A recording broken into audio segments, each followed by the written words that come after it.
Halo guys, kembali lagi dengan saya Herlina dengan NIM 091058022217 dari Prodi Pendidikan Bahasa Indonesia Universitas Muhammadiyah Sidanreng Rapang. Di sini saya akan menjelaskan materi tentang teori belajar konstruktivisme.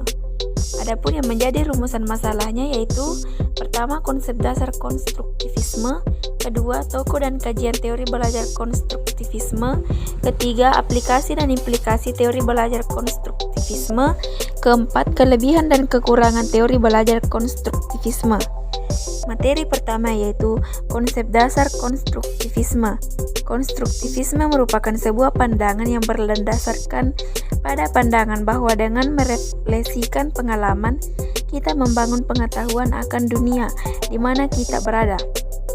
Eveline Siriget dan Hart ini Nara 2014-39.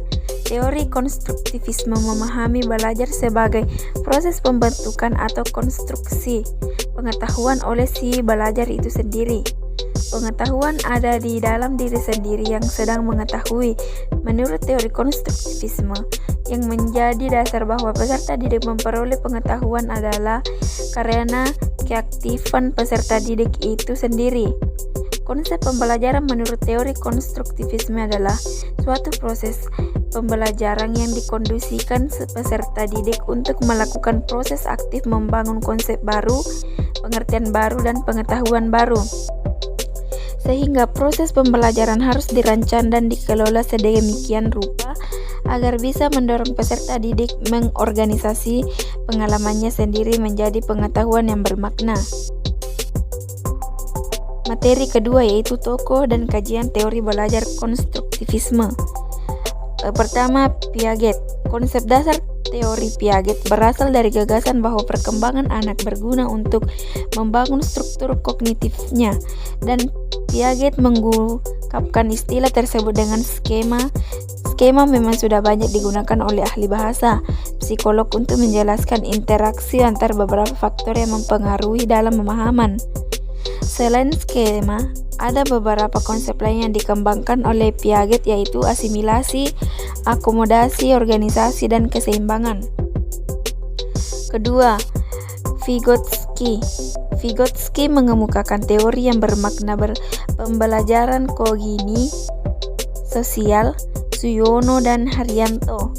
Pembelajaran kognisi sosial meyakini bahwa kebudayaan merupakan penentu utama bagi pengembangan individu. Manusia merupakan satu-satunya spesies di atas dunia ini yang memiliki kebudayaan hasil rekayasa sendiri, dan setiap anak manusia berkembang dalam konteks kebudayaannya sendiri. Dengan demikian, proses yang terjadi akan beragam sesuai dengan konteks kulturalnya. Proses dan konteks kultural yang beragam juga menghasilkan belajar yang beragam pula.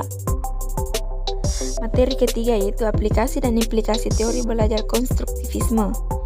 Ada sejumlah implikasi yang relevan terhadap proses pembelajaran, diantaranya yaitu pengetahuan didapat melalui konstruksi terhadap kenyataan yang ada dan bukan lewat jumlah informasi yang didapat.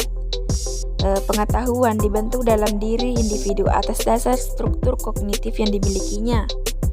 Dalam pembelajaran, seorang guru harus menciptakan pengalaman khas dan alami secara sosial kultural bagi peserta didiknya.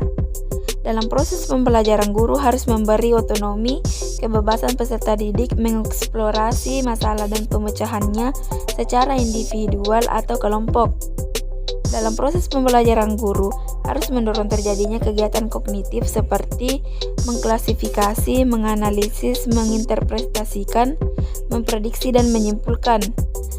Guru menyusun tugas untuk mendorong peserta didik mencari pemecahan masalah secara individual dan kolektif sehingga meningkatkan kepercayaan diri yang tinggi dalam mengembangkan pengetahuan dan rasa tanggung jawab pribadi.